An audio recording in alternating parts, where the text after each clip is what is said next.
So, okay, if we're talking about emotional intelligence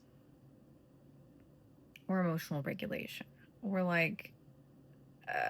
growth of any kind as it comes to communication, relationships, self control, any of it, um, we're talking about emotions and we're talking about emotional intelligence.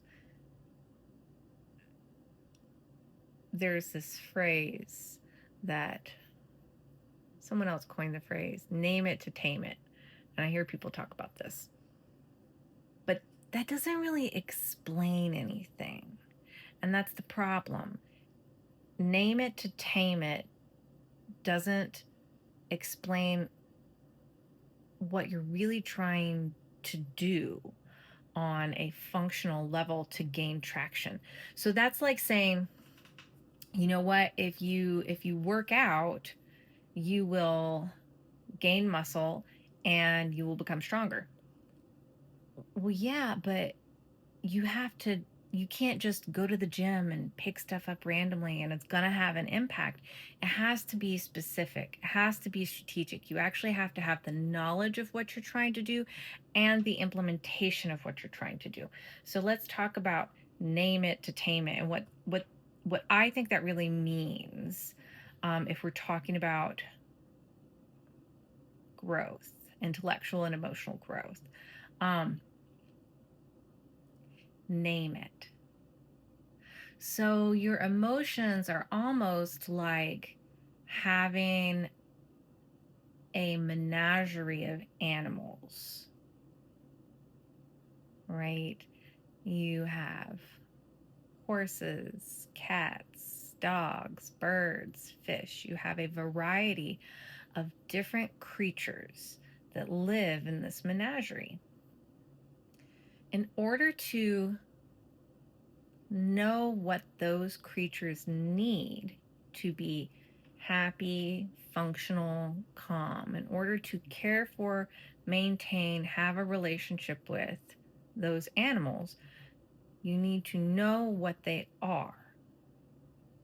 That's name it. I have to be able, okay, so what does this mean, right? Like if I'm discussing sadness, I have to be able to recognize on sight. I have to know what sadness looks like. In our case, I have to know what sadness feels like in my body to know what to do with it. Same thing with anger. All of these different feelings require different approaches. They have different needs. They're different call to actions. Okay? Different call to actions. Angry is a very energetic feeling. It it pumps you full of the energy that you might need to engage with an obstacle or a what is the word?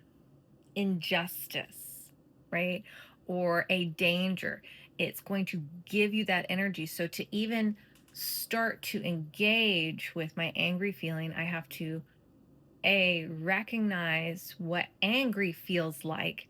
I have to recognize anger and be like, oh, that's a horse. I have to be able to know it, name it.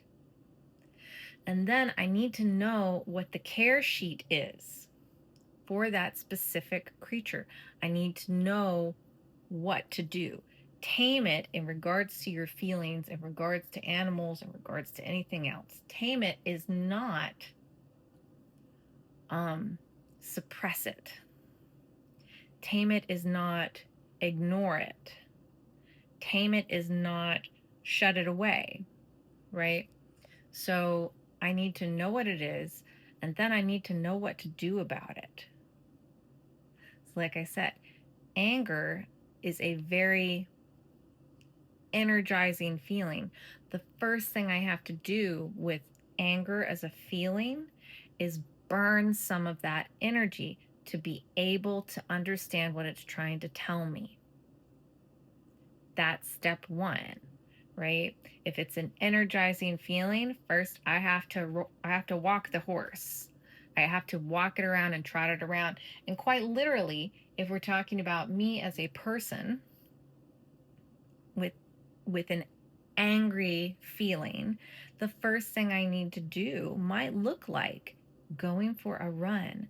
If that's not possible, doing jumping jacks. I need to do something physical to burn down the intensity of the energy before I can see what the problem is, before I can hear what it's trying to tell me, right? So when we talk about name it to tame it from a therapeutic stance or an emotional regulation or emotional growth stance. Well, anyway, perspective, right? If I'm talking about understanding anger, understanding sadness, understanding joy, understanding these different feelings, yes, I have to be able to recognize the sensations in my body, and I need a care sheet. I need to know what to do with it once I know what it is, right? And doing that, gaining that knowledge is the kind of practice and implementation that will build the skill set that you're really looking for. So when you say something like name it to tame it, that doesn't help anybody.